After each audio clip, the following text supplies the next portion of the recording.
फ़ख्र आलम बादशाह इंसुजा,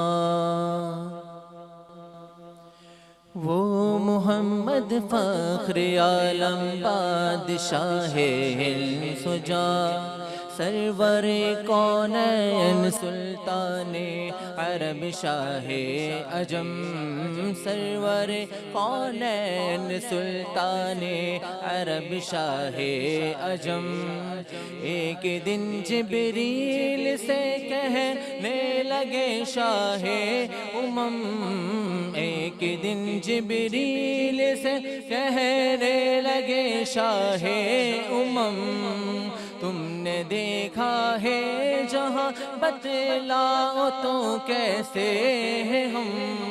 अर्ज़ की जिब्रील ने ऐ शाहिदी ए मोहतरम, आप सा कोई मुमासिल ही नहीं रब की कसम, न कोई आप जैसा था न कोई आप जैसा है, न कोई आप जैसा था न कोई आप जैसा है। कोई यूसुफ से पूछे मुस्तफ़ा का हुस्न कैसा है, ज़मीनो आसमां में कोई भी मिसाल ना मिली, ज़मीनो आसमां में कोई भी मिसाल ना मिली। मौलाया सल्ली व सल्लिम दाइमन अबदन अला हबीबिका खैरुल खल्क़ि कुल्लिहिम। वक्त था मासूम कलियां मुस्कुराती थी, हवाएं खैर मकदम के तराने गुनगुनाती थी, हवाएं खैर मकदम के तराने गुनगुनाती थी। अभी जिब्रील उतरे भी न थे काबे की मिंबर से, कि इतने में सदा आई थी अब्दुल्लाह के घर से। मुबारक हो मुबारक हो मुबारक हो शहे हर दो सरा तशरीफ ले आए, मुबारक हो मोहम्मद मुस्तफ़ा तशरीफ ले आए। मुबारक हो मुबारक हो मुबारक हो मुबारक हो मुबारक हो मुबारक हो मुबारक हो मुबारक हो मुबारक हो शहे हर दो सरा तशरीफ ले आए। मोहम्मदुन सय्यदुल कौलैनि व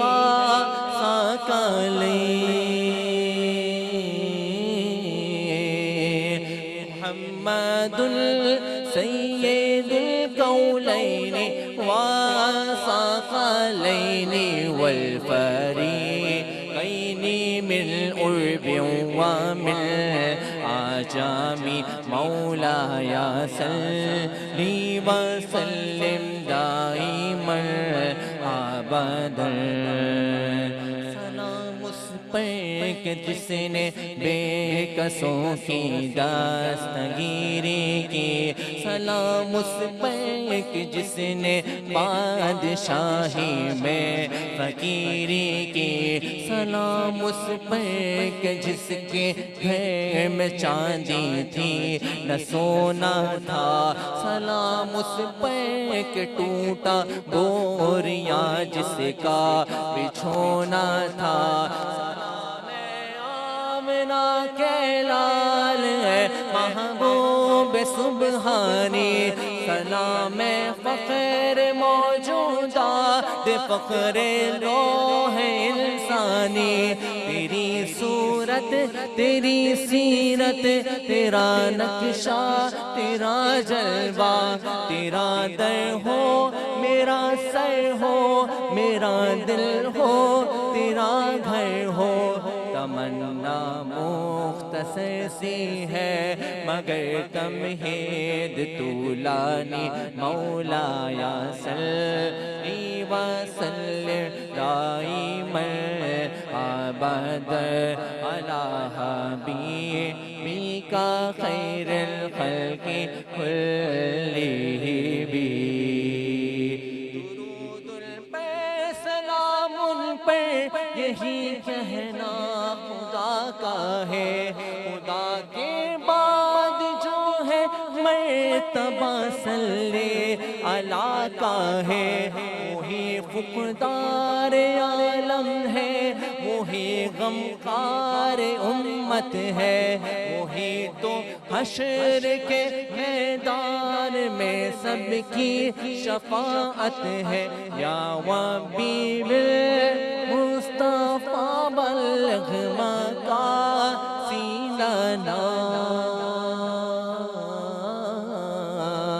या वबीबिल मुस्तफ़ा बल्लिग़ मक़ासिदना वग़फ़िर लना आमदा या गासियल क़वामी। मौलाया सल्ली व सल्लिम दाइमन अबदन अला हबीबिका खैरुल खल्क़ि कुल्लिहिम।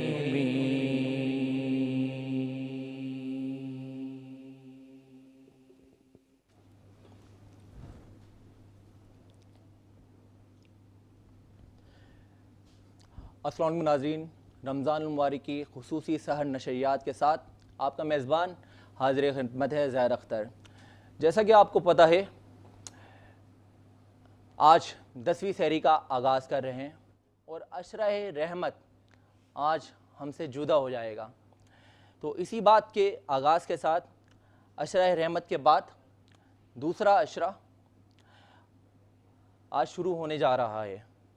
गुज़रते हुए इस अशरे में हमने क्या खोया और क्या पाया, इसका फ़ैसला आज हमने ख़ुद करना है। गरीबों मिस्कीनों के साथ हमने क्या मदद की, क्या हमने लोगों के साथ ज़कात अतियात दी, क्या हमने कितनी ईमानदारी के साथ उस रब के हुजूर सुरखुरू होकर अपनी सजदों को बुलंद किया, रिश्तेदारों और पड़ोसों के साथ हमने क्या हुस्न सलूक किया, और या फिर खाली पेट सिर्फ फाका कशी करके अपने रोज़े को गुजार लिया। इस बात का फ़ैसला आज हमने खुद करना है। इस मुबारक महीने में हमने अगर एक भी बुरे अमल से अपने आप को गुजार लिया तो क्या पता हमारा इस पूरे महीने में अपना अमल करना और उस रब की हुजूर सजदा करना, उस की इबादतों को करना और जिस तरह से हम ज़कात अतियात देते हैं उनको ना देने से हमारा अमल ख़राब हो जाए। तो इसी बात के साथ जो अल्लाह और उसके रसूल की पसंदीदगी अल्लाह हमसे पसंद करता है, वो कहता है कि ए बंदे तू मेरी मखलूक का ख़याल कर, मैं तेरा ख़याल करूँगा, बरोज़ हशर मैं तेरे गुनाहों को माफ़ कर दूँगा।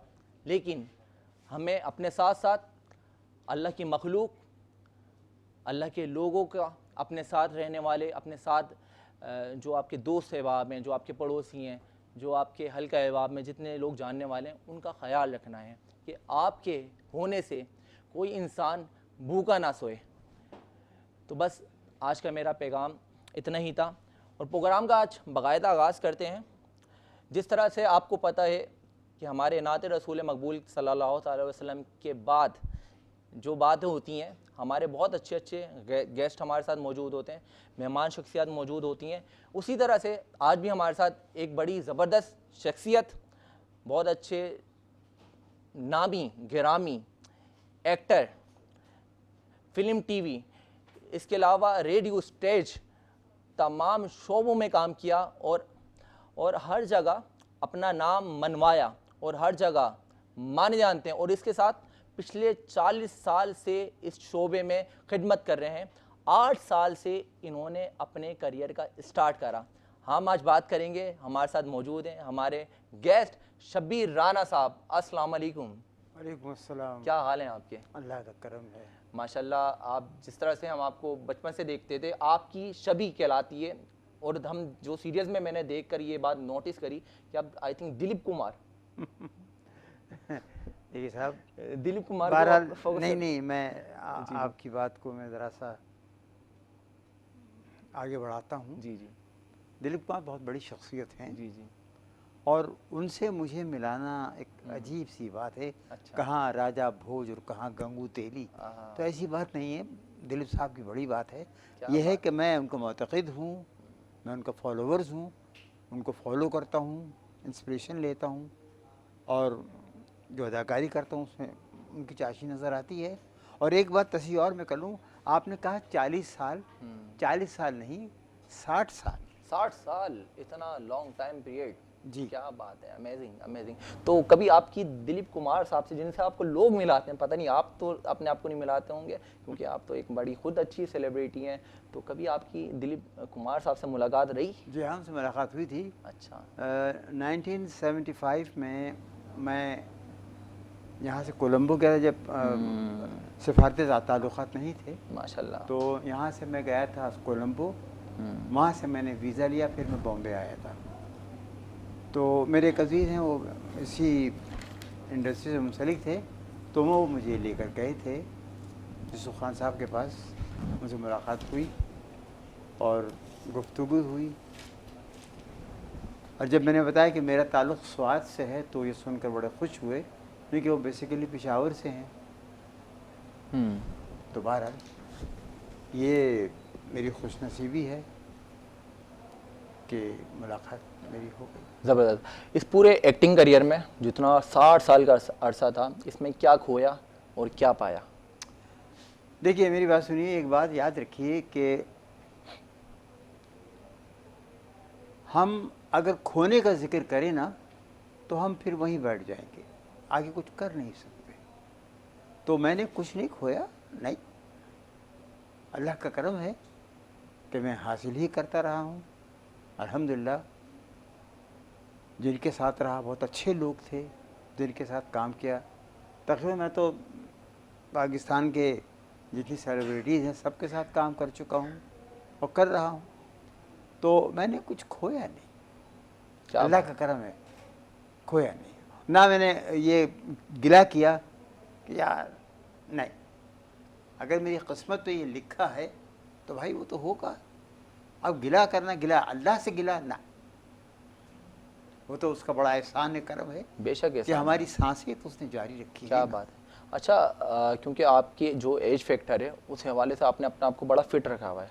पिछले दिनों आप कोरोना से आप भी मुतासिर हुए, बिल्कुल। और लड़े आप। बिल्कुल मैं लड़ा। तो इस कोरोना के लिए आप जो देखने वाले नाजरीन हैं और आपके जो एज फैक्टर के लोग हैं, देखने वाले आपके व्यूवर्स, उनको क्या पैगाम देंगे? पहली बात तो कहूँगा, ना डरना, कोरोना से लड़ना। क्या बात है। ये है। दूसरी बात ये, SOPs हैं उसको फॉलो करें, एहतियाती तदाबीर अख्तियार करें। अब देखिए मैं यहाँ आया हूँ, मेरे साथ मैं बग़ैर मास्क के निकलता नहीं। ये तो खैर स्टूडियो है, यहाँ पर माहौल है, ऐसी कोई बात नहीं है, हर चीज़ का ख्याल रखा गया है। तो हमारे लोग हैं ना जो, हमने यहाँ पे सैनिटाइजर और बड़े स्प्रे वगैरह हम यहाँ पे करते हैं, मुझे पता है, ट्रांसमिशन से पहले। इसीलिए तो मैं आ गया, वरना तो मैं इस जगह जाते भी नहीं। तो इन तमाम चीज़ों का ख्याल रखें। मुझे कोरोना हो गया था, बस एक जगह। अच्छा, आपकी बात को काटते हुए, तो मतलब आप ये कहना चाहते हैं शब्बीर राना का आज मैसेज पैगाम ये है कि मास्क लगाया जाए? नहीं, मास्क ज़रूरी है।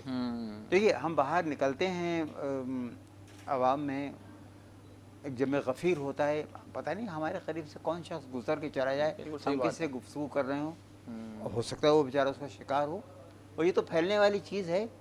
और अब तो उसका तीसरा दौर चल रहा है जो ख़तरनाक है। तो मैं तो यही कहूँगा भाई, एहतियात लाजिमी है। ज़बरदस्त ज़बरदस्त, क्या खूब पैगाम दिया आपने। तो आइए शब्बीर साहब, आपकी मुलाकात एक अच्छे से मेहमान से कराते हैं। जी। उस मेहमान से आप भी वाकिफ़ होंगे।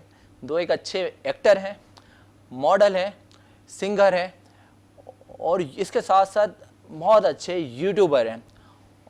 और सबसे बड़ी बात यह है कि इंसानों से इंसान प्यार नहीं कर रहे, लेकिन ये जानवरों से प्यार कर रहे हैं। तो ये अब एक छोटी सी हम एक इनकी काविश देखते हैं, जो पैकेज दिखाते हैं आपको, जो डॉक्यूमेंट्री की सूरत में है।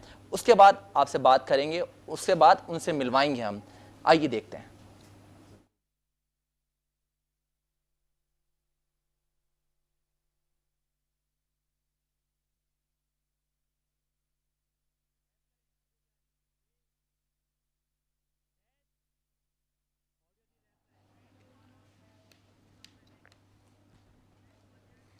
जी, ये तो आपने देख ली कि वो कौन थे। आइए अब आपका बाकायदा उनसे हम उनका दीदार कराते हैं और उनसे मिलवाते हैं, जो कि हमारे साथ आज हमारे सेट पे मौजूद हैं।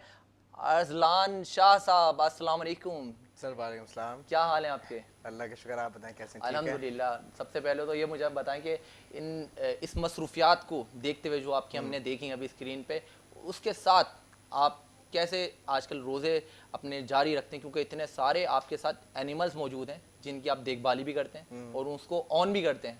तो किस तरह से आप रोज़े गुजार रहे हैं आजकल? सर बहुत आसान है। माशाल्लाह। आपने सैरी करनी है, नीयत बांधनी है, रोज़ा रखना है, जो रोज़मर्रा का काम है आपने वो करना है, सारे काम हो जाते हैं आपके। नीयत होनी चाहिए। वाह, क्या बात है भाई। देखें आजकल तो लोग इंसानों से मोहब्बत नहीं करते, और आप जानवरों से कैसे मोहब्बत कर लेते हैं? जैद भाई उसकी ख़ास वजह है। उसकी ख़ास वजह ये कि इंसान आपको धोखा दे जाएगा, जानवर आपको कभी धोखा नहीं देगा। लेकिन आपके पास तो बड़े खतरनाक जानवर हैं, वो तो धोखा दे जाते हैं भाई। नहीं नहीं नहीं सर, देखें इंसान, अल्लाह ताला ने इंसान को जो है एक ऐसी सलाहियतें दी हैं, ऐसी चीज़ें अल्लाह ताला ने अता की हैं कि इंसान कुछ भी कर सकता है, अशरफुल मखलूक़ात बना है। तो ये जानवर क्या चीज़ है? इट्स जस्ट दैट कि आपको जो है ना प्यार मोहब्बत, और देखिए हर शख्स इज़्ज़त पसंद करता है कि उसको इज़्ज़त दी जाए। जानवरों में भी ऐसा ही है, आपने जानवर को इज़्ज़त देनी है, वो आपको इज़्ज़त देगा। किसी जानवर ने, ये जो आपने पाले में, इनमें से किसी ने हमला करा आज तक? बेसिकली मैं ये नहीं कहूँगा कि हमला किया मुझ पर, लेकिन देखें चूंकि इंसान हूँ, यहाँ पे तो इंसान हमला कर देते हैं एग्जैक्टली, आजकल, बेवकूफ़ आपके साथ रहने वाले बेवकूफ़ियाँ कभी कभार कर जाता। तो बेसिकली एक दफ़ा एक शेर था, वो बेसिकली खेल रहा था, और मेरी गलती ये थी कि मैं उसके साथ था। मेरी गलती नहीं होना चाहिए किसी भी वाइल्ड एनिमल के साथ। मेरी गलती ये थी कि मैं उसके साथ था, खेल खेल में वो मेरे पास आया, तो उसने जो है यहाँ पर मुझे एक अदद थोड़ा सा बाइट कर दिया था। बाइट दे दिया, लव बाइट कह सकते हैं उसको। आप कह सकते हैं इस चीज़ को, बट एनीवे, सो यस, यहाँ पे उन्होंने मुझे एक बाइट दिया था, एंड दैट्स इट। उसके बाद से जो है मुझे भी अकल आ गई कि क्या चीज़ें करनी चाहिए, क्या चीज़ें नहीं करनी चाहिए। तो इंसान गलतियों से सीखता है, दैट्स इट। हाँ हाँ। तो भाई देखें, अब हम बात करेंगे, क्योंकि अजलान शाह साहब का मुकम्मल इंट्रोडक्शन ये था कि अजलान शाह जो है साहबजादे हैं हमारे शब्बीर अहमद साहब के, शब्बीर राना साहब के। तो शब्बीर भाई मुझे ये बताएं कि आपने खुद तो अपना पूरा करियर, पूरी लाइफ फिल्म इंडस्ट्री की, ड्रामा इंडस्ट्री के नाम कर दी, शोबिज़ इंडस्ट्री के नाम कर दी, स्टेज इंडस्ट्री के नाम कर दी, और आपके जो साहबजादे हैं वो ज़्यादातर एनिमल्स के साथ दिखते हैं, ऐसा कैसे? देखिए, ये तमाम चीज़ें जो है ना मौरूसी होती हैं, जी जी इनहेरिटेड होता है आदमी।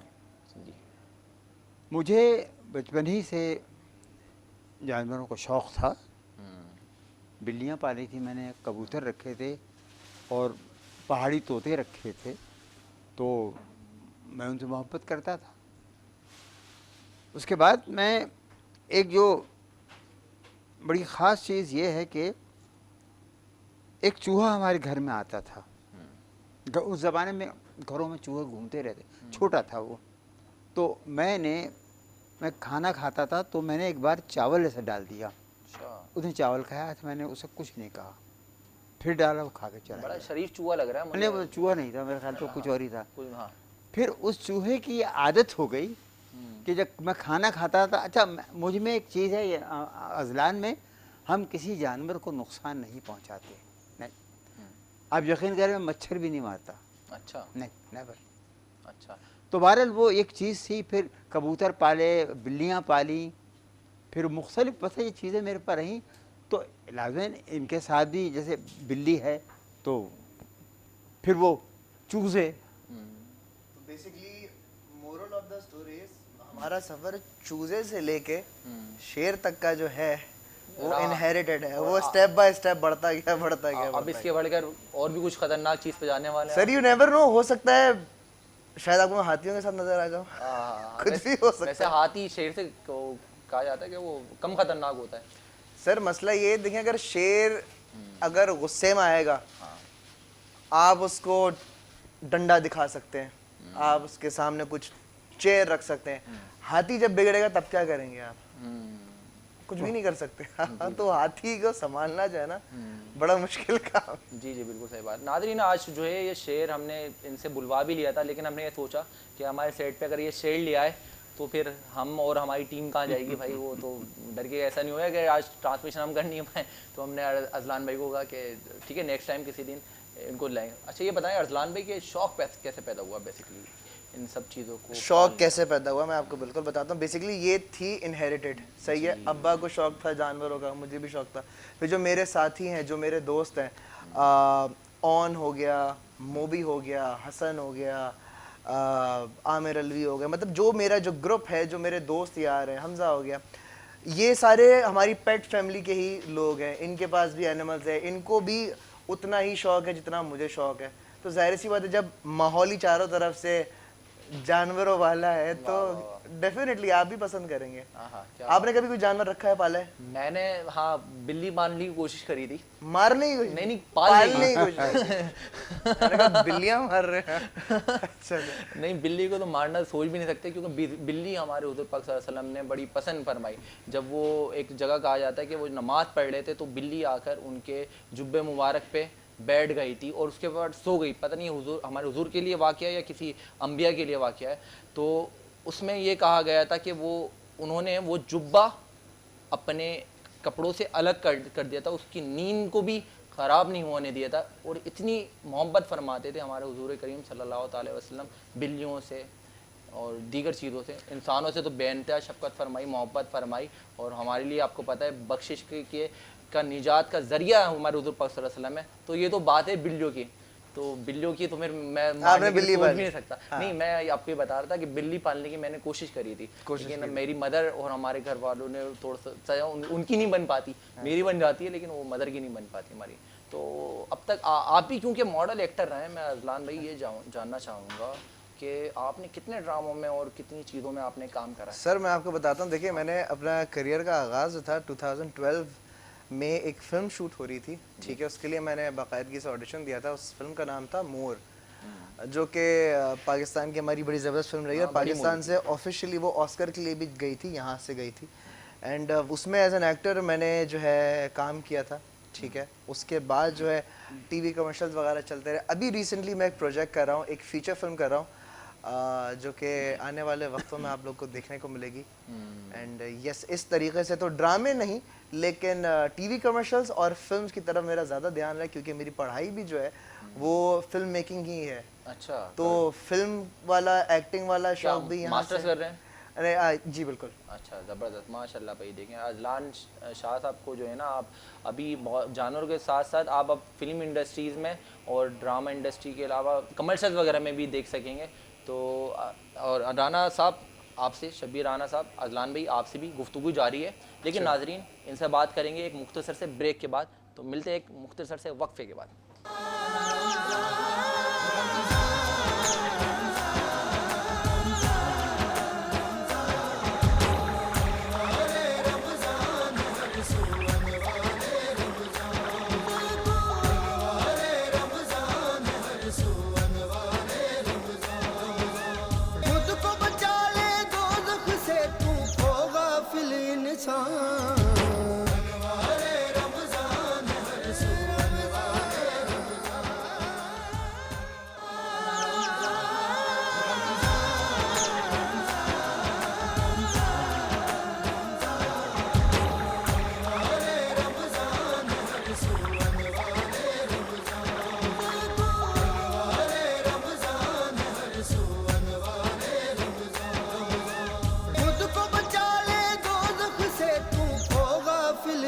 बैक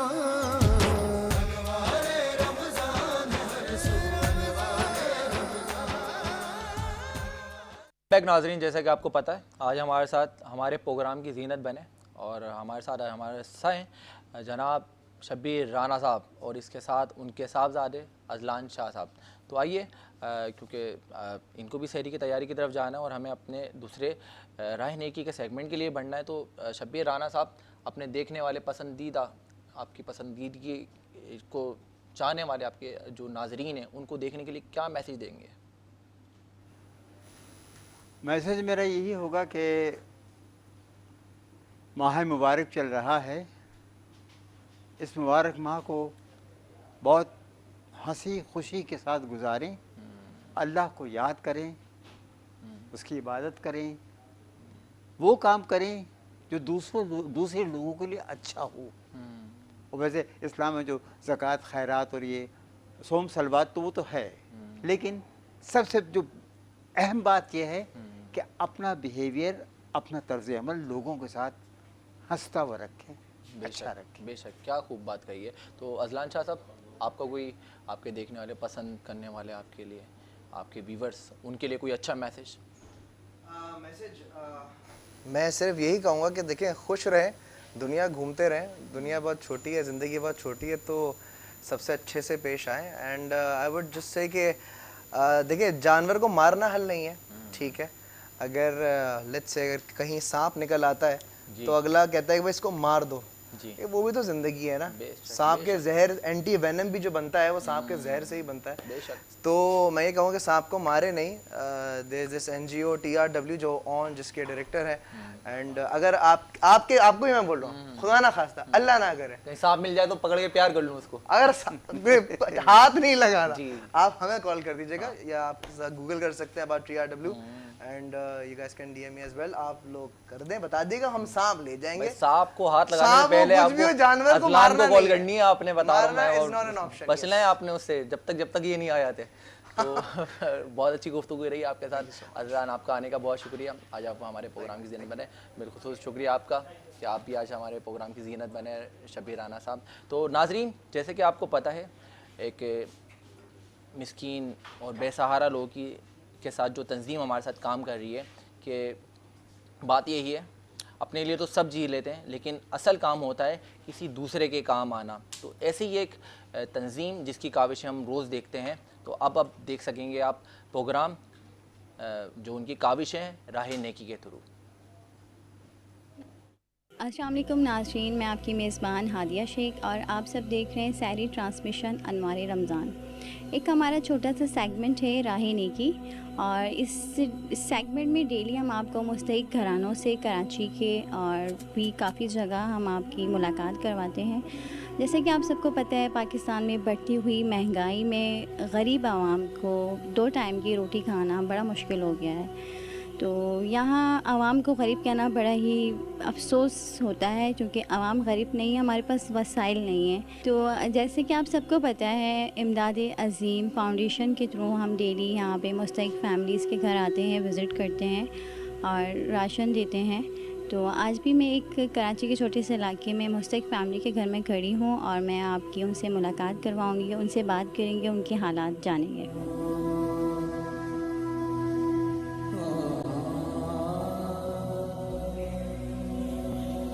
अस्सलाम वालेकुम, कैसी हैं आप? क्या नाम है आपका? मेरा नाम सनिया है, मैं ठीक हूँ। अच्छा, तो क्या करते हैं आपके हस्बैंड काम वगैरह?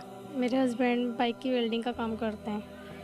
अच्छा, और बच्चे कितने हैं आपके? बच्चे मेरे 3 हैं, एक बेटा, 2 जुड़वा बेटी हैं मेरी। जो 2 बच्चे मेरे सुनते बोलते नहीं हैं, और एक बेटी को शुगर है मेरी, जिसके मैं इंसुलिन वगैरह लगाती हूँ। वेंट पे चली गई थी, बहुत उनकी कंडीशन ख़राब थी, अब अल्लाह का शुक्र है ठीक है। इतनी छोटी सी उम्र में शुगर है, क्या आप कोई ट्रीटमेंट वगैरह करवा रही हैं उसका? जी, जिना अस्पताल से इनका इलाज हो रहा है।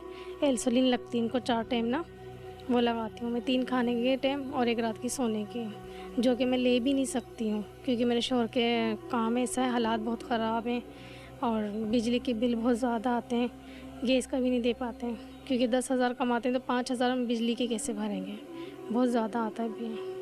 गैस आता नहीं, सिलेंडर पे हम लोग खाना बनाते हैं। रमज़ान के दिन में तो हम बहुत परेशान हैं। अच्छा। और बाकी अपने बच्चों के बारे में बताएं, स्कूल वगैरह जा रहे हैं आपके बच्चे? अभी तो नहीं जा रहे, छुट्टी है। एक बेटा मेरा स्कूल जाता है नुमाइश, और एक बेटी और है मेरी जो सुनती बोलती नहीं, मैं उसकी फ़ीस नहीं दे सकती हूँ। तो ये कि मैं चाहती हूँ कोई ऐसा मतलब हो जाए जिससे मेरी बेटी भी पढ़ सके। तो हमें बताएं आप। तो आपके क्या तीनों बच्चे स्पेशल हैं? नहीं, 2 बच्चे मेरे स्पेशल हैं। एक बेटी मेरी ठीक है, वो सुनती बोलती हैं। ये शुगर से हुई है अभी ना। पहले सुनती बोलती थी, बात भी करती थी। जब ये वैन पे चली गई, जब भी मतलब सही थी, सुन रही थी। जब इनकी इंसुलिन ज़्यादा लगने लगी, 500 से ऊपर इनकी शुगर आती थी, तब से इनके साथ ऐसा हुआ है। रिपोर्ट ख़राब आई है। तो डॉक्टर मोहसिना ने इनका इलाज बोला है आला लगवाने का, तो मैं वो भी नहीं लगवा पा रही हूँ। जैसे आपने बताया आपके हस्बैंड की 10,000 रुपये तनख्वाह है, तो इसमें आपके बच्चे भी तीनों बीमार हैं, तो आप किस तरह से बच्चों की फीसेस, बच्चों की दवाई किस तरह से करती हैं आप गुजारा? मैं अपने बच्चों के, कोई मेरी मदद कर देता है ज़कात में से या वैसे, तो मैं उसमें से ही अपने बच्चों का चलाती हूँ, वरना पूरा नहीं होता। जिसमें से बिजली का बिल तो हमारा बहुत बढ़ चुका है, जो मैं दे नहीं पाती हूँ। तो ये कि ज़कात में इतना ही होता है कि मैं अपने बच्चों का ख़र्चा कर सकूँ, इससे ज़्यादा नहीं। और मुझे गैस के बारे में बताएं। जैसे आपने कहा कि रमज़ान का महीना है, गैस बिल्कुल भी नहीं है, तो क्या बिल्कुल भी नहीं होती सहरी में या इफ्तार में गैस वगैरह? अभी 1 हफ़्ते से ये है कि थोड़ी सी देर गैस आता है, और जैसे ही बनाने बैठो तो जब मशीनें लग जाती हैं तो फ़ौरन गैस चला जाता है, आधे घंटे भी नहीं आता। फिर हम सिलेंडर भरवाते हैं, उसी पे ही इफ्तारी वगैरह बनाते हैं।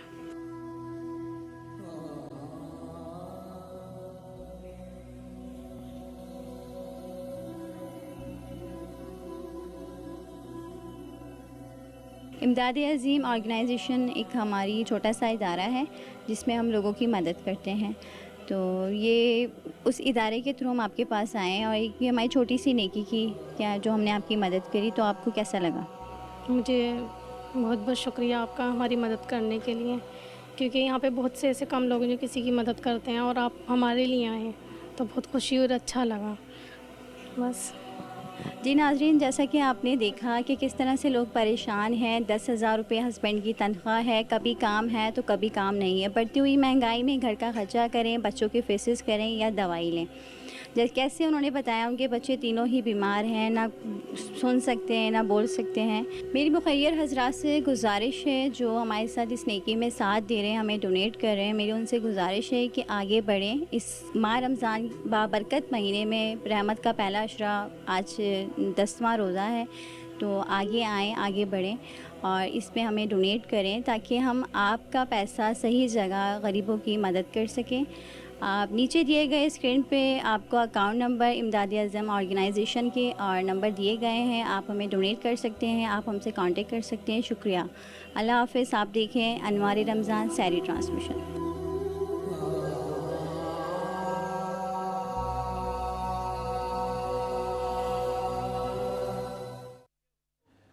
जी नाज़रीन, देखें आपने काविशें इमदाद अज़ीम ऑर्गेनाइजेशन जिनकी काविश आप डेली बेसिस पे देख रहे होते हैं, तो इसी तरह से रहनुमाई करती हैं इनकी एक रहनुमा मेंबर इमदाद अज़ीम ऑर्गेनाइजेशन की हादिया साहिबा। तो आइए जानते हैं बाकायदा डिटेल इनकी काविशें हादिया से। मेज़बान हादिया, अनवार रमज़ान सैरी ट्रांसमिशन में मैं आपके साथ। जैसे कि आपने हमारी राह नेकी सेगमेंट में एक छोटी सी डॉक्यूमेंट्री आपने देखी जिसमें इमदाद अज़ीम ऑर्गेनाइजेशन लोगों की हेल्प कर रही है, मुस्तहिक फैमिली को राशन दे रही है। फरमान मुस्तफ़ा सल्लल्लाहु अलैहि वसल्लम है, मग़फ़िरत के असबाब में से एक सबब भूखे लोगों को खाना खिलाना और लोगों की मदद करना है। आगे आए, हमारा साथ दें। जो लोग हैं हमारी मदद करना चाहते हैं, हमें फ़ंड करना चाहते हैं, स्क्रीन पे हमारे फाउंडेशन के कॉन्टेक्ट नंबर और अकाउंट नंबर दिया गया है। आगे आए, हमारी मदद करें। शुक्रिया जी। वेलकम बैक नाज़रीन। इस काविशों के साथ, इन बातों के साथ अल्लाह ताला हम सबको एक दूसरे के काम आने की तौफीक अता फ़रमाए, और असल इंसानियत दूसरों के काम आना है। और जो इस बात को समझ गया तो ये समझ लें उसकी दुनिया और आखिरत दोनों संवर जाती है। तो नाज़रीन, यहाँ लेंगे एक ब्रेक, और ब्रेक के बाद मिलेंगे। हमारे साथ बहुत अच्छी शख्सियत मौजूद हैं जिनका तारुफ मैं आपको करवाऊँगा ब्रेक के बाद। तो मिलते हैं एक मुख्तसर से ब्रेक के बाद।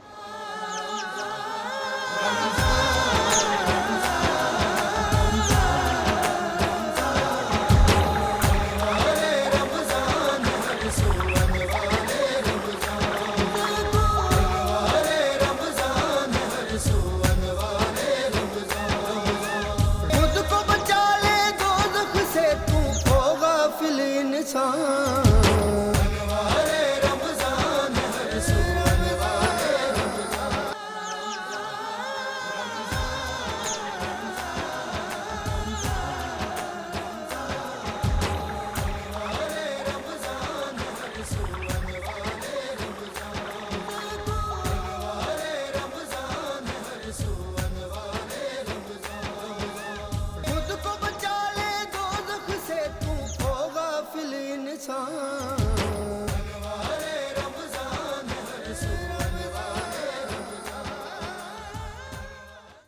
जी वेलकम बैक नाजरीन। जैसे कि आपको पता है जो ये टाइम हमारा होता है उस टाइम पे हमारे साथ डॉक्टर मौजूद होते हैं, आलिम मौजूद होते हैं, लेकिन एक आज हमने सोचा कि कुछ जनरल डिस्कशन की जाए जो कि रोज़मर्रा के सूरत हाल पर आजकल हम लोग पेश देख रहे हैं और मराहिल आपके सामने हैं कोरोना के बाइस और दीगर चीज़ों के बाइस। एम्प्लॉयमेंट की अगर बात करी जाए तो डाउन साइजिंग हो रही है, बिज़नेस के हवाले से बात करी जाए तो बेइंतहा लॉसेस में जा रहे हैं। तो इस हवाले से बात करने के लिए और हमारे आज गेस्ट मौजूद हैं जो कि बड़े अच्छे शख्सियत हैं। दो गेस्ट आज हम आपसे तारुफ़ कराएंगे और जिनका मैं पहले इंट्रोडक्शन कराने वाला हूँ। एक बहुत अच्छा ब्रांड है जिनको ये लीड भी करते हैं, उसके फाउंडर भी हैं, CEO भी हैं। तो वो ब्रांड है माज़दी, जिनके हम लोग नॉर्मल कुर्ता शलवार पहनना करते हैं, फेस कोट्स पहना करते हैं और आई थिंक ब्राइडल के हवाले से भी कुछ काम करते हैं इस ब्रांड पे। ये तो तारुफ़ कराता चलूँ, हमारे साथ मौजूद हैं नदीम अहमद माज़दी। अस्सलाम वालेकुम। वालेकुम। क्या हाल हैं अल्लाह का आपके? शुक्र, अल्लाह का सबसे पहले तो ये बताएं कि रोज़े कैसे गुजर रहे हैं? शुक्र। रोज़े जिस हिसाब से वेदर है और मौसम है उस हिसाब से तो बहुत अच्छे गुजर रहे हैं। जी वेदर को देख के लगता है यार बड़े सख्त रोज़े होंगे, जी लेकिन वैसे जब उठो और जब रोज़ा शुरू करते हैं तो ठीक है, अल्हम्दुलिल्लाह अच्छा है, रोज़ा मज़ेदार है, माशाल्लाह मज़ा आ रहा है। माशाल्लाह। अच्छा, आपकी ब्रांडिंग से के हवाले से तो मुझे काफ़ी सारी आपसे बातें करनी है नदीम भाई, लेकिन मैं जानना चाहूँगा सबसे पहले जो सूरत हाल है इसमें क्या प्रॉब्लम पेश आ रही है। आपके ब्रांड्स जो आप ऑन करते हैं उसमें जाहिर सी बात है हर तबका हर कोई मुतासिर हुआ है, तो आपको क्या प्रॉब्लम पेश आ रही है इस टाइम? देखें, ये तो एक नेचुरल सी बात है जो इस वक्त पूरी दुनिया जिसका शिकार है कोविड की वजह से। और ये नहीं कहूँगा कि सिर्फ पाकिस्तान में ही ये प्रॉब्लम है, पूरी दुनिया ये प्रॉब्लम फेस कर रही है और हम भी फेस कर रहे हैं। बिल्कुल। और अब चूँकि पाकिस्तान काफ़ी हद तक बचा हुआ था ये थर्ड सीज़न में, लेकिन अब कुछ अरसे से आप सुन रहे होंगे और देख भी रहे होंगे कि मकसद यहाँ पे जो प्रॉब्लम्स बढ़ती जा रही हैं, कोविड बढ़ता जा रहा है, जिसकी वजह से तमाम कारोबार मुतासिर हो रहे हैं और जिसमें सर फहरिस्त जो रिटेलर्स हैं वो बड़े मुतासिर हो रहे हैं, जिसमें स्पेशली फ़ैशन इंडस्ट्रीज से रिलेटेड सारी चीज़ें हैं, शूज़ वाले हैं, जितनी भी ज्वेलरी मतलब जितने भी कपड़े वाले हैं सभी मुतासिर हो रहे हैं। उसकी वजह एक तो ये है कि टाइमिंग कम हो गई है और जबकि हमारे जो ताजिर हजरात हैं, जितने भी हमारे ब्रांड्स वाले हैं, ब्रांड एसोसिएशन हैं, सबका मुतालबा है कि कारोबार के लिए टाइम को बढ़ाया जाए ना कि कम किया जाए। जी देखें ना, अगर कारोबार का टाइम आप कम करते हैं तो वो रश बढ़ता है ना। हर आदमी कहता है टाइम शॉर्ट है, टाइम शॉर्ट है, भागो भागो जल्दी जल्दी करो। अगर आप, मैं तो बल्कि यहाँ तक कहूँगा कि अगर टाइमिंग हमारी जो गवर्नमेंट है और सरकार है, अगर टाइमिंग इसकी 12 बजे तक या 24 आवर कर दे तो ज़्यादा बेहतर है। लोगों को एटलीस्ट इत्मीनान होगा कि हमारे पास टाइम है और इजी। इतना शॉर्ट टाइम कर दिया, सुबह 6 बजे थे। नहीं देखिए, सुबह 6 बजे तो आप 5 बजे सैरी करके आप सोते हैं और आजकल तो ये बच्चों की छुट्टियां हैं, आप देख रहे हैं कि कराची वाले तो वैसे भी रात में जागते हैं और सुबह सोते हैं। सुबह सोते हैं और आधी आधी रात तक जागते हैं। और रमज़ान अब चूँकि छुट्टियाँ हुई हुई हैं तो बच्चे भी जाग रहे होते हैं, घर वाले भी उनके साथ जाग रहे होते हैं और सैरी करके नॉर्मली जो मैंने प्रैक्टिस देखी है तो घर वाले भी साथ ही उनके मतलब बच्चों के साथ इन्वॉल्व होते हैं। तो सुबह 6 बजे तो नामुमकिन सी बात है, इवन 10-11 बजे भी क्योंकि हमारी तो प्रैक्टिस है, हम मॉल्स में भी हैं, हर जगह पाकिस्तान के हर शहर में हम। और मकसद है कि लोग 12 बजे से पहले नहीं उठते। नॉर्मली प्रॉब्लम क्या दरपेश आ रही है? फ्राइडे, सैटरडे, संडे तीनों दिन ऑफ, तो आपका तो ब्रांड वर्क और आपका सीज़न भी है। देखिए, सबसे बड़ी प्रॉब्लम तो ओवरहेड्स की है। अच्छा, ओवरहेड्स भी चलें एक तरफ करें आप। देखिए, जो रमज़ान है ये पूरे साल का निचोड़ होता है किसी भी रिटेलर्स के लिए, किसी भी ब्रांड के लिए। पूरा ये जो रमज़ान पूरे साल का एक निचोड़ होता है। मतलब एक रमज़ान की सेल एक तरफ और पूरे साल की सेल एक तरफ। तो अब जाहिर बात है पूरा रमज़ान अभी तक 10 अल्हम्दुलिल्लाह आज 10वां रोज़ा शुरू हो रहा है, तो मतलब सारा डिस्टर्ब हुआ हुआ है कारोबार। और जो भी जितने भी ब्रांड्स वाले हैं, जितने भी ताजिर हजरात हैं, सब बहुत ज़्यादा डिस्टर्ब हैं। और बहुत सारे लोग तो डाउन साइजिंग की तरफ भी आ गए हैं, स्टाफ भी कम कर रहे हैं क्योंकि ओवरहेड्स उन्होंने कहाँ से पूरे करेंगे, कैसे करेंगे? जब अपने कारोबार को ताला लगाएंगे या तो। और अगर ये गवर्नमेंट ने फौरी कोई स्टेप नहीं लिया इस मामले पे तो मैं समझता हूँ, जो मैं देख रहा हूँ क्योंकि मैं भी 20 साल से ही काम कर रहा हूँ, लेबर भी मुतासिर हो रही होगी बहुत ज़्यादा ना। वजह ये है कि आपका जब वो सोर्स ऑफ इनकम कम हो गया तो आपका सोर्स ऑफ जो एक्सपेंस है वो भी आप कम करोगे। बिल्कुल ऐसी बात ये तो डिपेंड करता है ना आपकी सोर्स ऑफ इनकम क्या है, उसके हिसाब से फिर आप सोर्स ऑफ एक्सपेंस की तरफ जाते हो। तो लामोला उसके हिसाब से डाउन साइजिंग हो रही है, लोग स्टाफ को कम कर रहे हैं, बेरोज़गारी शुरू हो चुकी है। और अगर यही हाल रहा और इस लॉकडाउन में इजाफा हुआ तो मैं समझता हूँ कि आगे के हालात बहुत ज़्यादा। अल्लाह ताला हमारे मुल्क की खैर फरमाए, खैर आफियत के साथ बस हमारा अल्लाह ये रब्बुल साल इज़्ज़त निकाल से दे, यही ये दुआ रमज़ान है, मुबारक।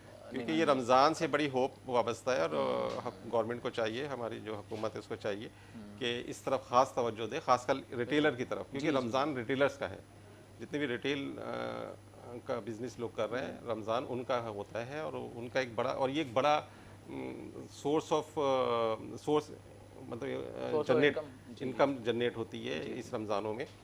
तो गवर्नमेंट को और हमारी जो सरकार है इसको खास तौर पे इसमें तवज्जो देनी चाहिए अल्लाह कि इस ताला बार। उनको भी हिदायत अता फरमाए हमारी गवर्नमेंट को और हमारे और हुक्मरानों टाइमिंग को। का मैं बार बार एक बात यही बोलूँगा कि टाइमिंग का खास ख्याल रखा जाए, टाइमिंग को बढ़ाया जाए, बिल्कुल क्योंकि टाइमिंग कम करने से, तो ये मेरी राय है और नहीं, ये सबकी मुश्तरका राय है। मैं तो जिससे भी बात करता हूँ वो इत्तेफाक करता है कि टाइमिंग जितनी आप शॉर्ट करेंगे इतना ही खतरा बढ़ जाता है। जी जी लोग रश पड़ता है हर चीज़, आप चले जाए बाज़ारों में, लेकिन खासकर 4 से 6 बजे का जो टाइम होता है उस वक्त रश आप देख लें किसी भी बाजार में, किसी भी वो मार्केट में, सारी सोशल डिस्टेंसिंग तो खत्म सब हो खत्म, कोई सवाल ही नहीं हर कोई पैदा यही होता। बंदा कह रहा है जब से ये लागू हुई है टाइमिंग्स, पिछले साल भी यही था, इस साल भी यही है।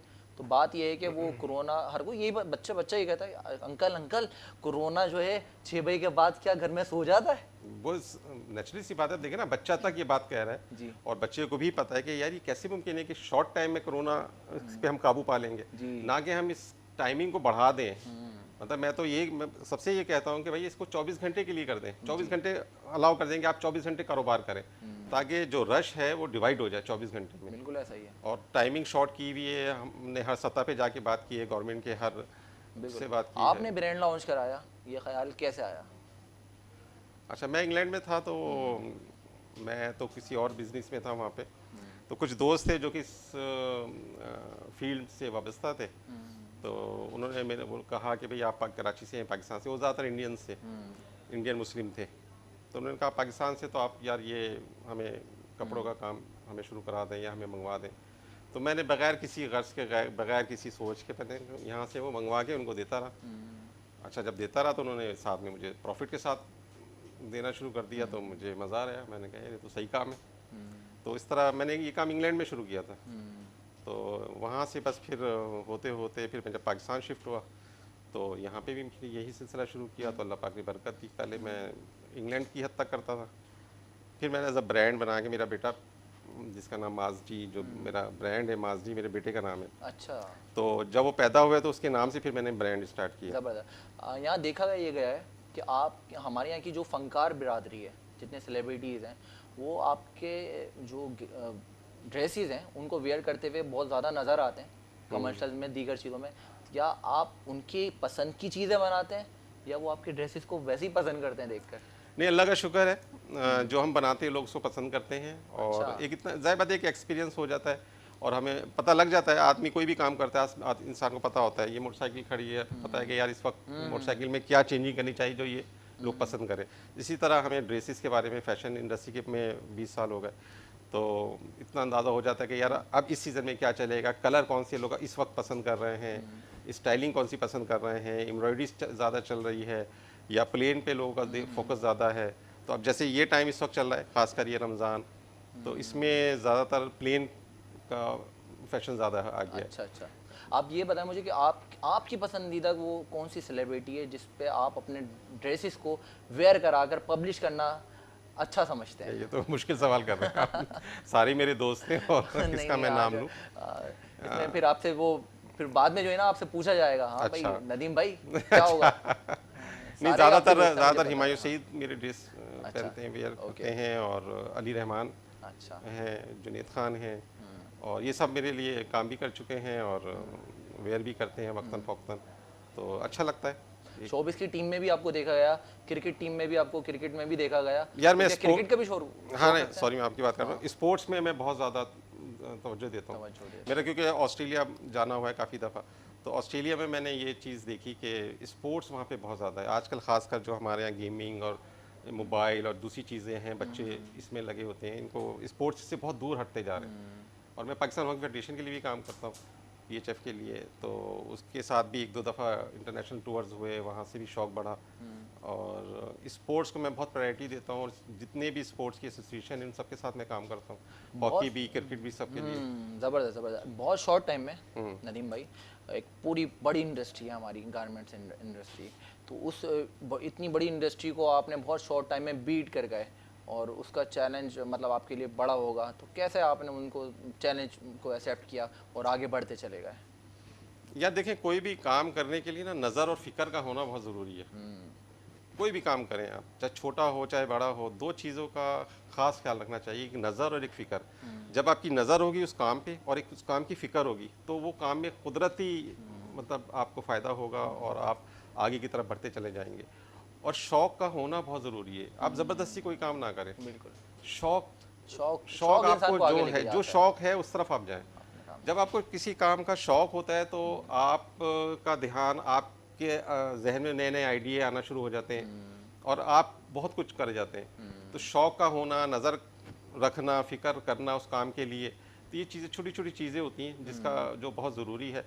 और बस बाकी मेहनत और ईमानदारी, ये 2 चीज़ें हमें हर शोबे में चाहिए। ये 2 चीज़ें, कोई भी काम हो, इवन आप जॉब कर रहे हो, इवन आप बिजनेस कर रहे हो, कुछ भी कर रहे हो, तो मेहनत और ईमानदारी ये 2 हैं। ये मेरा पर्सनल लाइफ का एक्सपीरियंस है। अल्हम्दुलिल्लाह पूरी दुनिया घूमने का इत्तेफाक हुआ है, लेकिन यही मैंने चीज़ देखी, जितने भी मैंने इस वक्त सक्सेसफुल बिजनेसमैन मैंने वर्ल्ड में देखे, तो मैंने एक चीज़ उनकी ऑब्जर्व की कि उन्होंने मेहनत बहुत की और ईमानदारी से अपना काम किया। ज़बरदस्त। नदीम भाई, एक आखिरी सवाल,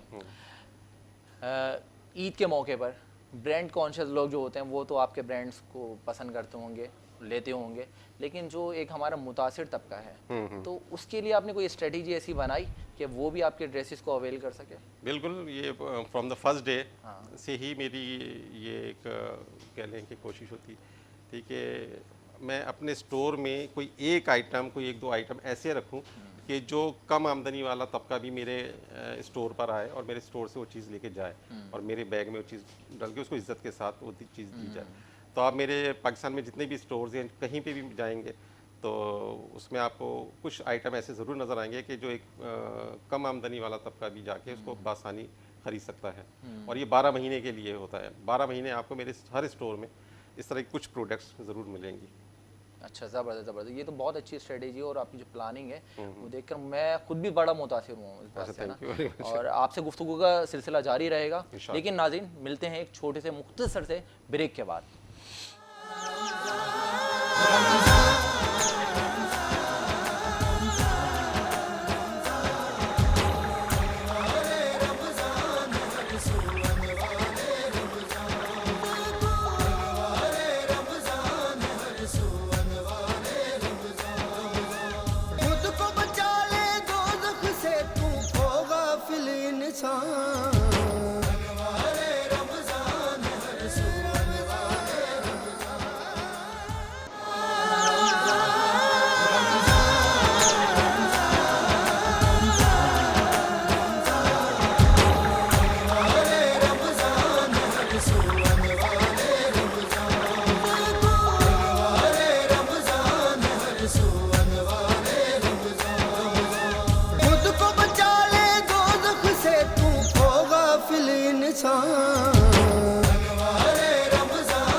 जी वेलकम बैक नाज़रीन। जैसा कि आपको पता है हमने रमज़ान के स्टार्टिंग में ऑडिशन किया और ऑडिशन के बाद हमारे साथ बेतबाजी के मुकाबले के लिए बहुत अच्छे पार्टिसिपेंट हमारे साथ शॉर्टलिस्ट हुए और होते जा रहे हैं, जिनका हम फाइनल अनाउंसमेंट आपको रमज़ान एंड तक देंगे।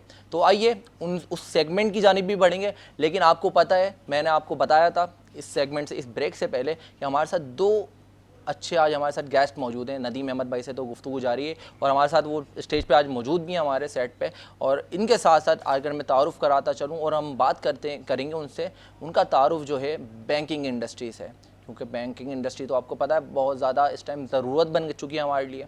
बैंकिंग इंडस्ट्री के साथ साथ म्यूचुअल फंड इंडस्ट्री जो कि इन्वेस्टमेंट सेक्टर है, लाजमी सी बात है ख़वातीन की तो आजकल वो जो इतनी घरों में ख़वातीन होती है ना हमारे, उनको बहुत ज़्यादा सेविंग्स की पड़ जाती है। वो उनको जब तक वो सेविंग्स नहीं करती है ना तो उनको जो है ना आराम नहीं आता। फिर उनको अच्छी अच्छी जो है ना इन्वेस्टमेंट सेक्टर्स ढूंढ रही होती हैं कि कौन सी इंडस्ट्री कहाँ पे अच्छा प्रॉफिट दे रही है और कौन अच्छा रन कर रहा है इन्वेस्टमेंट सेक्टर को। तो इसी हवाले से बहुत अच्छी हमारी वो जो इंडस्ट्री है वो बूम कर रही है, वो है म्यूचुअल फंड इंडस्ट्री। तो उनका भी ताल्लुक़ जिनसे मैं तारुफ़ कराना चाह रहा हूँ आपका, उनका तारुफ है इन्वेस्टमेंट इंडस्ट्री से जो कि म्यूचुअल फ़ंड के लिए काम करती है। और उनका तारुफ कराता चलूँ तो हमारे साथ मौजूद हैं शाहिद महमूद साहब जो कि CEO हैं financial investment mart private limited के। अस्सलाम वालेकुम, क्या हाल है आपके? खैरियत से हैं? जी जी, अल्लाह का शुक्र है। ये बताएं सबसे पहले आपके रोज़े कैसे गुजर रहे हैं? जी जी, अल्लाह का शुक्र है, रोज़े बिल्कुल अब तो आपका यूज़ टू हैं, ठीक है, ज़ाहिर बचपन से ही रहा। माशाल्लाह माशाल्लाह, ठीक है। रोज़े पूरे जा रहे हैं? जी जी, अल्हम्दुलिल्लाह, बिल्कुल। वो तो कभी भी तो कोशिश करते हैं, कोई मिस नहीं सेक्टर होता। से तो आप मुझे ये बताएं शाहिद साहब कि इस टाइम इन्वेस्टमेंट सेक्टर बहुत सारे ब्रांड्स अब तो हमारे साथ म्यूचुअल फंड इंडस्ट्रीज़ के आ गए हैं, मैं नाम नहीं लूँगा, ऑन स्क्रीन है उनको।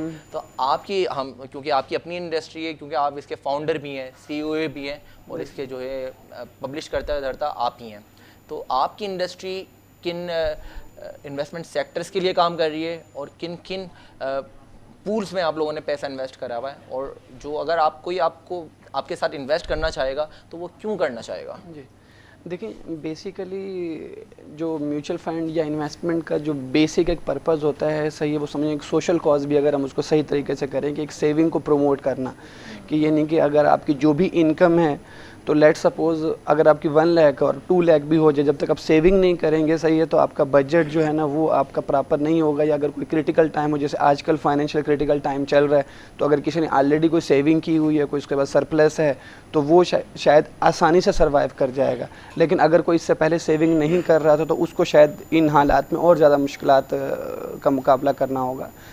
तो बेसिक इसका पर्पज़ ये है, सही है, कि हम इन्वेस्टमेंट जो है ना वो कल्चर को प्रमोट कर रहे हैं, लोगों को सेविंग की तरफ कर रहे हैं।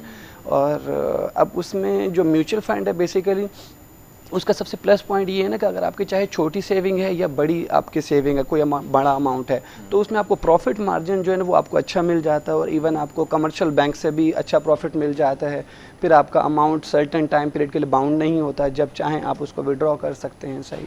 फिर अच्छा, जैसे हमारा इन्वेस्टमेंट मार्ट का इसका बेसिक पर्पज़ ये है कि अब जैसे म्यूचुअल फंड के साथ कुछ और भी जैसे एवेन्यूज़ हैं इन्वेस्टमेंट के लिए, कि जहाँ इन्वेस्टर जो हैं वो कर रहे होते हैं, उसमें नए लोग भी आ रहे होते हैं। तो उसमें जैसे स्टॉक ब्रोकरेज है कि लोग स्टॉक में इन्वेस्टमेंट कर रहे होते हैं, लेकिन उसमें देखा ये गया कि उनको अगर गाइडेंस नहीं मिलती। याद आया, स्टॉक मार्केट जो है हमारी वो बड़ी लॉस में गई थी पिछले 2.5-3 साल से, आई थिंक, अगर मैं गलत नहीं हूँ। तो उसमें तो जितने लोगों ने पैसे लगाए होंगे तो सब डूब गए होंगे। नहीं, देखिए, वही बात उसको देखने का समझने की है। वैसे आप सही कह रहे हैं कि लास्ट 4 ईयर से मार्केट 53 पे थी मई 2017 में, तो अभी भी 53 पे तो नहीं है, 45 समथिंग पे है, तो ज़ाहिर है उस पीक से अभी डाउन है।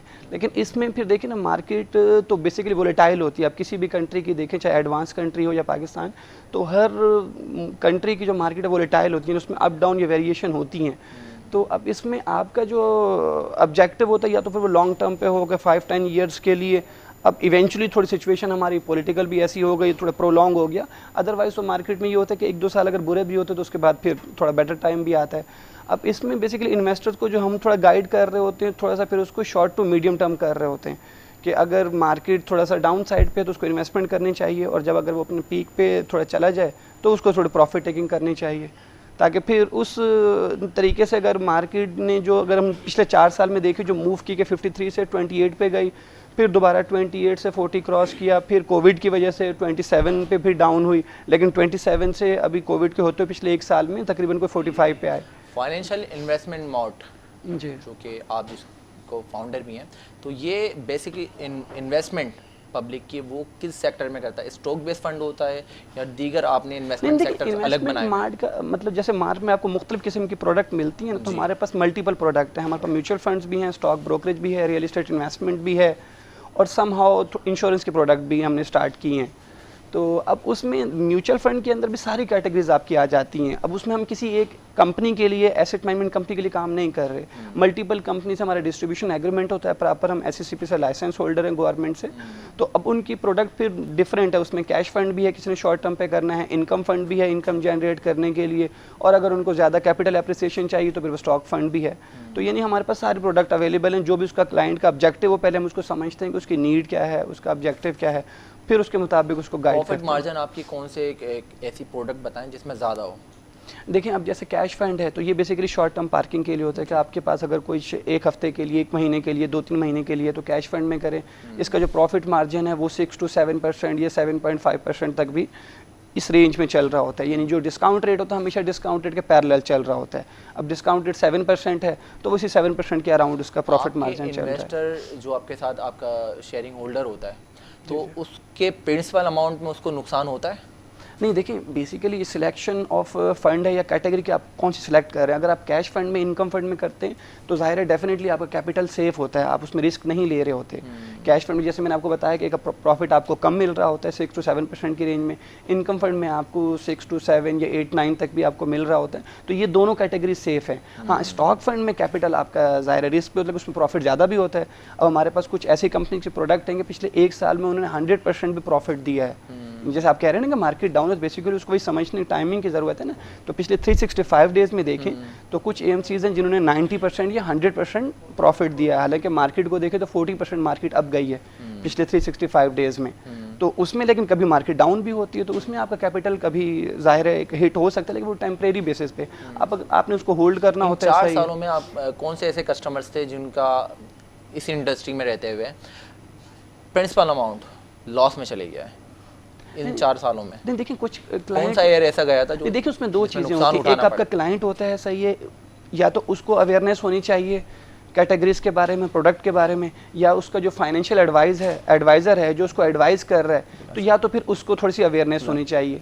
उन दोनों में से अगर वो टाइमली उसको चेक कर रहे हैं, सही है, और देख रहे हैं, तो फिर मेरा नहीं ख्याल कि कोई कैपिटल उनका हिट हो सकता है या लॉस हो सकता है। हाँ, अगर वो दोनों ही नहीं देख रहे कि इन्वेस्टर्स को कोई आइडिया नहीं है, उसको नॉलेज नहीं है, और वो खुद उसको नहीं देख रहे, और उसका जो एडवाइज़र है वो उसको प्रॉपर या टाइमली एडवाइस नहीं कर रहे, तो डेफिनेटली फिर इन्वेस्टर का लॉस होने के चांसेस ज़्यादा हैं। लेकिन अगर प्रॉपर उसको गाइडेंस मिल रही है, उसको डेली बेसिस पे ना वीकली बेसिस पे, मंथली बेसिस पे अपडेट मिल रही है और उसके अकॉर्डिंग वो उसको प्लेस कर रहा है, तो फिर उसमें आपके जो है ना रिस्क आपका मिनिमाइज हो जाता है। अच्छा, तो मतलब म्यूचुअल फंड इंडस्ट्री जो आपका इन्वेस्टमेंट सेक्टर है, तो उसमें इस टाइम इन्वेस्टमेंट करना इस टाइम पे, इस ड्यूरेशन में, जो अभी लॉकडाउन की सूरत हाल है, सारे इन्वेस्टमेंट सेक्टर बिजनेस लॉसेस में जा चुके हैं, तो आपके साथ अगर कोई इन्वेस्ट करे तो उसका इन्वेस्ट करना कैसा रहेगा? नहीं, देखिए, इन्वेस्टमेंट जैसे मैंने आपको बताया ना कि जो कैश फंड, इनकम फंड है, वो तो बिल्कुल सेफ एंड सिक्योर हैं, तो उसमें तो किसी किस्म का रिस्क नहीं है। और अगर आप म्यूचुअल फंड को देखें तो प्रीवियस 1 ईयर में या 5-10 ईयर में म्यूचुअल फंड इंडस्ट्री ने बहुत ग्रो किया है। आप अगर 2008 में देखें, कोई 12 ईयर्स बिफोर, तो उस टाइम पे जो टॉप एसेट मैनेजमेंट कंपनीज थी वो अंडर 20 बिलियन थी, लेकिन अब जो टॉप एसेट मैनेजमेंट कंपनीज है वो 150 बिलियन प्लस हो गई हैं। कोई 2-3 कंपनीज ने 150 बिलियन क्रॉस कर लिया है। तो इट मीन्स के मार्केट ने काफ़ी ग्रो किया पिछले 1 ईयर में भी। बेसिकली अब कोविड की वजह से अगर बिजनेस एक्टिविटीज़ नहीं हैं, या लोग थोड़ा सा एक्सपेंसेस भी लोगों के कम हो रहे हैं, जो आपकी जो हाई क्लास है तो उनके एक्सपेंसेस कम हो रहे हैं, तो अब जाहिर है पैसा उन्होंने कहीं तो इन्वेस्ट करना है ना, तो वो म्यूचुअल फंड में या स्टॉक में काफ़ी ज़्यादा इन्वेस्टमेंट आई है। तो जिसकी वजह से मैं जिसको बता रहा हूँ कि पिछले 365 डेज़ में मार्केट ने 27,000 से 45,000 तक मार्केट आई है। उसके बाद जो कैश इनकम फंड सिक्योर हैं, उसके बाद स्टॉक फंड्स में लोगों ने काफ़ी इन्वेस्टमेंट किया म्यूचुअल फंड के थ्रू स्टॉक मार्केट में, तो उन्होंने भी अच्छे प्रॉफिट बनाए हैं। ज़बरदस्त। तो नाजरीन, जिनको बिजनेस इन्वेस्टमेंट सेक्टर में अपना बिजनेसमैन जो हैं उनको काम करना हो, और जो ख़वातीन घरों में सेविंग्स करती हैं और बैंकिंग में मतलब सेविंग्स पॉइंट ऑफ व्यू से अमाउंट रखती हैं, तो वो ज़रूर हमारे शाहिद महमूद साहब जो इंडस्ट्री है फाइनेंशियल इन्वेस्टमेंट मार्ट, उनसे ज़रूर कांटेक्ट करें, तो इंशाल्लाह आपको बहुत अच्छा प्रॉफिट आपको गेन होगा। तो इसी बात के साथ शाहिद महमूद साहब आप भी मौजूद हैं और हमारे साथ नदीम अहमद साहब भी मौजूद हैं। इसी बात के साथ हम आप आगाज़ करते हैं अपने बेतबाजी कंपटीशन का, क्योंकि आपको पता है बेतबाजी में हमारे 2 पार्टिसिपेंट्स होते हैं, और 2 पार्टिसिपेंट करते किस तरह से आगाज़ हैं, आपको तकरीबन टोटल ड्यूरेशन 4 से 5 मिनट का दिया जाएगा। उस 4 से 5 मिनट में मैं शेर कहकर आपसे खामोश होऊंगा, उस शेर के आखिरी अल्फाज से आपको आगाज़ करना है। पहले आप शेर से आगाज़ करेंगे, उसके बाद दूसरे जहाँ से ये ख़त्म करेंगे उस शेर के अल्फाज का जो आखिरी वर्ड होगा तो वहाँ से आगाज़ आप करेंगे। और क्योंकि नदीम अहमद भाई भी शेर व शायरी का बड़ा शौक़ रखते हैं तो हाँ हाँ आलमी मुशायरा कमेटी का मैं एग्जीक्यूटिव मेंबर भी हूँ और जो पाकिस्तान का सबसे बड़ा मुशायरा होता है तो यहाँ एक्सपो में हम हर साल कराते हैं। अच्छा। कोविड की वजह से ये रुका हुआ है और आपने देखा होगा साल में एक दफ़ा एक्सपो में सबसे बड़ा पाकिस्तान का मुशायरा होता है जिसमें इंडिया से, कनाडा से, अमेरिका से और पाकिस्तान के तमाम शोरा हजरात उसमें शिरकत करते हैं। अच्छा। तो बस ये कोविड ख़त्म हो जाए तो हमारा नेक्स्ट मुशायरा प्लान हुआ है तो इंशाल्लाह सही, बस फिर ज़बरदस्त ज़बरदस्त। तो आप दोनों के पास जो है ना 2 मिनट्स हैं टोटल।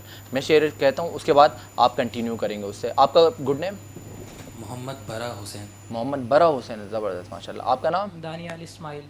ठीक है, बरा और दानियल हम स्टार्ट करते हैं कि मोहम्मद से वफ़ा तूने तो हम तेरे हैं, ये जहाँ चीज़ है क्या लोहो कलम तेरे हैं। न तैरने के हुनर से वाकिफ़ न हम हैं पुख्ता सफ़ीने वाले, तेरी शफाअत के आसरे पर रवां दवा हैं मदीने वाले। सितम तो ये है मेरे पैगंबर, फ़कत ये हुलिये की वर्जिशें हैं, वगरना ऐसे दिखाई देते तेरी इताअत में जीने वाले। ये आरज़ू थी कि तुझे गुल के रूबरू करते हम और बुलबुले बेताब गुफ्तगू करते। वाह भाई वाह। ये मसाइले तसव्वुफ़, ये तेरा बयान गालिब, तुझे हम वली समझते जो नबादा खार होता। वाह। उनके अंदाज़े करम उन पे वो आना दिल का, हाय वो वक्त वो बातें वो ज़माना दिल का, ना सुना उसने तवज्जो से फसाना दिल का, ऐसे आने से तो बेहतर था ना आना दिल का। अपने आका के मदीने की तरफ देखते हैं, अपने आका के मदीने की दिल उलझता है तो सीने की तरफ देखते हैं। सुभान अल्लाह, सुभान अल्लाह। देखने वालों ने देखे हैं वो आशुफ्ता मिजाज जो हरम से भी मदीने की तरफ देखते हैं। सुभान अल्लाह भाई वाह। नहीं जाती कहाँ तक फ़िक्र इंसानी नहीं जाती, मगर अपनी हकीकत आप पहचानी नहीं जाती। वो यूं दिल से गुजरते हैं कि आहट तक नहीं होती, वो यूं आवाज़ देते हैं कि पहचानी नहीं जाती। वाह। ये सर उठाए जो मैं जा रहा हूँ जानिबे खुल्द, मेरे लिए मेरे आका ने बात की हुई है, मेरे आका ने बात की। हम थे दामने रहमत से जब तो चैन से थे, जुदा हुए हैं तो अब जान पर बनी हुई है। वाह। यूं नहीं है कि फ़कत मैं ही उसे चाहता हूँ, जो भी उस पेड़ की छाँव में गया बैठ गया। इन्हीं में जीते इन्हीं बस्तियों में मर रहते, ये चाहते थे मगर किसके नाम पर रहते, पैगंबरों से ज़मीनें वफा नहीं करती, हम ऐसे कौन खुदा थे कि अपने घर रहते। वाह। आखिरी शेर। या रब न वो समझे हैं न समझेंगे मेरी बात, दे और दिल उनको जो न दे मुझको ज़ुबां और। वाह वाह वाह। अब मैं गुजारिश करूँगा, हमारे साथ मौजूद हैं क्योंकि आपका तो बड़ा ताल्लुक़ भी रहा है शेर व शायरी से, इस शोबे से, और शायद भाई आप भी हमारे साथ आज चूँकि मौजूद हैं तो मैं चाहूँगा कि इनकी रहनुमाई और इनकी जजमेंट के तौर पे अपना नदीम भाई सबसे पहले आपसे आगाज़ करेंगे। तो इन दोनों पार्टिसिपेंट्स में से बरा हुसैन और दानियल साहब जो मौजूद हैं, इनमें से बेस्ट ऑफ बेस्ट परफॉर्मेंस किसकी रही है? यार वैसे तो माशाल्लाह दोनों एक से बढ़कर एक हैं और शेर जितने भी इन्होंने पढ़े बड़े अच्छे और बड़े गहरे शेर थे और मुश्किल शेर भी थे। लेकिन दानियाल का थोड़ा सा मुझे थोड़ा सा बेहतर लगा, लेकिन भाई का दानियल ने इस्लामिक पॉइंट ऑफ व्यू से भी इन्होंने बड़ी अच्छे, लेकिन बहरहाल भाई ने भी बहुत अच्छा इनका मुकाबला किया डट के। इनकी भी बड़ी अच्छी काविश है, लेकिन मतलब मैं तो खैर दोनों का ही फ़ैन हो गया। जी शायद भाई आप क्या कहेंगे? देखिए मेरा भी ऐसे ही ओपिनियन है कि माशाल्लाह दोनों की अच्छी तैयारी है और दोनों ने अच्छे तरीके से जो है ना अशार पढ़े बगैर रुके जो है ना फ़ौरन उन्होंने कनेक्ट किया, तो इट मीन्स की प्रिपरेशन है। आप दोनों भाई भी लग रहे हैं, दोनों एक जैसी ड्रेसिंग करके आए हैं आज। क्या पहले से तेजशुदा था? एक तरह से भाई। अच्छा, हर वो बात हर मुसलमान भाई। वाह जी शायद भाई। लेकिन अगर वो कहेंगे तो वैसे तो माशाल्लाह दोनों ही बेहतरीन है, लेकिन थोड़ा सा जो शेर बयान करने का तरीका मुझे बेहतर लगा, जो मेरा ओपिनियन है उनका दानियाल का। वो दानियाल साहब का, वाह भाई वाह। तो नाज़रीन इस बैतबाजी के कंपटीशन को आगे जारी रखेंगे और हमारा जो बकिया सेगमेंट है वो है महफिल समा का, जो कि हम आखिर में इख्तिताम करेंगे अपनी ट्रांसमिशन के बाद, महफ़िल समा के बाद हम आप दे सकेंगे सहरी की तैयारियाँ। तो मिलते हैं नाज़रीन एक मुख्तसर से ब्रेक के बाद।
आज 10वीं सहरी का अख्तिताम भी होने जा रहा है। अब हम बढ़ेंगे, कल आपसे मुलाकात होगी मग़फ़िरत के अशरे में 11वीं सहरी के साथ। तो इसी बात के साथ, इसी पैगाम के साथ अल्लाह पाक हम सब की इबादतें, हम सब ने जितनी इबादतें करी, कुरान पाक करा, फ़ज़ाइल व बरक़ात से पे अमल करा, अल्लाह पाक उन सब को अपने हुज़ूर पाक सल्लल्लाहु अलैहि वसल्लम की सदक़े उन सारी इबादत को कबूल व मकबूल फ़रमाए और अपने चाहने वालों का बहुत ख़याल रखिएगा। अल्लाह हाफ़िज़ व निगहबान। अब हमारे साथ शामिल होंगे, जैसे कि हमारे रोज़ाना शामिल होते हैं मुल्क के नामवर कमाल जो आज मौजूद हैं हमारे साथ, जनाब शुमाइल निज़ामी साहब और शामिर निज़ामी साहब। क्या हाल हैं आप लोगों के? खैरियत से? हाँ, और इसके साथ सन ऑफ ताहिर अली माहिर अली के साहबजादे भी हैं। तो शुमाइल भाई किस कलाम से आज आगाज़ कर रहे हैं? आज हम हमदे बारी ताला से बिस्मिल्लाह माशाअल्लाह, सुभान अल्लाह, इरशाद।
कर दे, चश्मे चश्म के हर अश्क को गौहर कर दे, चश्मे चश्म के हर अश्क को गौहर कर दे।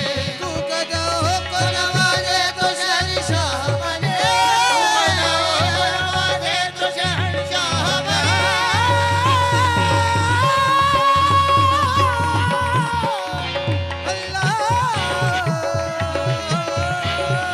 तू गदाओं को नवाजे तो शहंशाह बने, जो चाहे तो यतीमों को पैगंबर कर दे।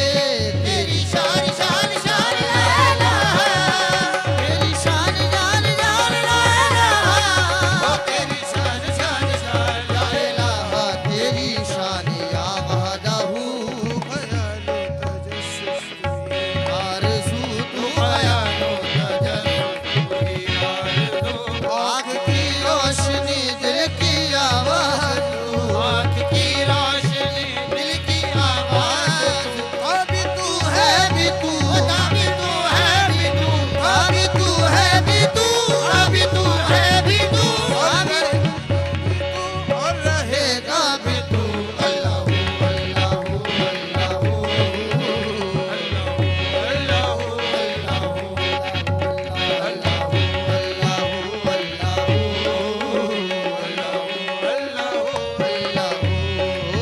ये ज़मीं जब न थी, ये जहां जब न था, ये ज़मीं जब न थी, ये जहां जब न था, चाँद सूरज न थे, आसमां जब न था, चाँद सूरज न थे, आसमां जब न था, राज़ हक भी किसी पर आया जब न था, राज़ हक भी किसी पर आया जब न था, जब न था कुछ यहाँ, जब न था कुछ यहाँ, जब न था कुछ यहाँ, जब न था कुछ यहाँ, जब न था कुछ यहाँ था मगर तू ही तू। अल्लाह अल्लाह अल्लाह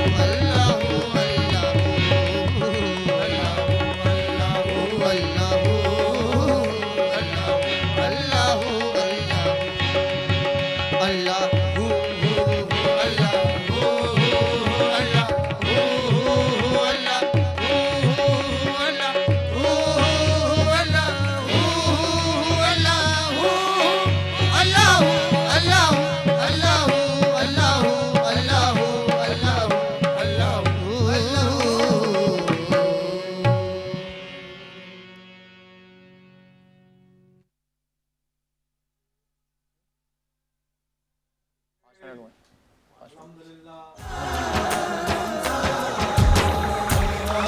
रमज़ान